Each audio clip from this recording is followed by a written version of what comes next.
Beirut so far, with dozens reportedly killed across Lebanon. This comes as at least 18 Palestinians have been killed in an Israeli jet fighter attack on the Tulkarem refugee camp in the occupied West Bank, with the death toll expected to rise. We have more details in this report. Huge explosions rocked the Lebanese capital's southern suburbs overnight, shaking the ground and sending plumes of smoke into the skyline. Residents in Beirut said the bombardment was so intense that car alarms went off and buildings shook as Israeli fighter jets pounded the densely populated outskirts, including the international airport's perimeter. Smoke was still rising from Beirut's southern suburbs, visible to many of the families who had fled their homes the night before to escape Israel's massive bombardment. It had been a harrowing night getting out amid earth-shaking explosions, looking in vain for space in one of the overflowing schools turned shelters.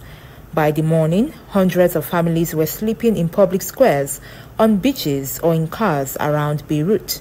The Israeli Defense Forces reported that Israeli Air Force fighter jets struck targets belonging to Hezbollah's intelligence headquarters in Beirut. According to the IDF, this included operatives belonging to the unit, intelligence gathering means, command centers, and additional infrastructure. Iran's supreme leader, while reacting, says Iran and its allies will not back down from Israeli attacks. Ali Khamenei said interference by foreign powers supporting Israel is the most pressing issue in the region.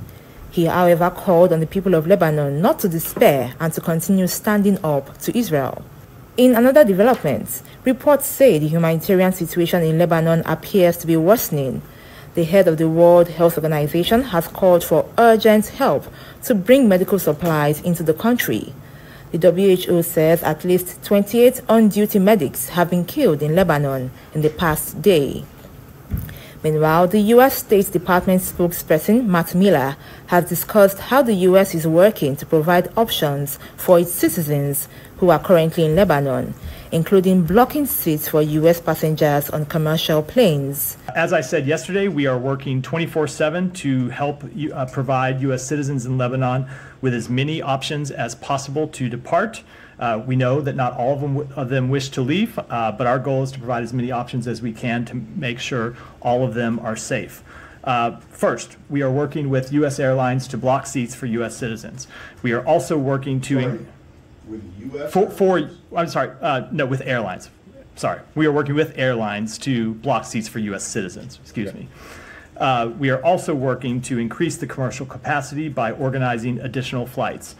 As the tensions in the Middle East continues, the Israeli army have pledged to continue the attacks, claiming to protect the security of citizens of Israel.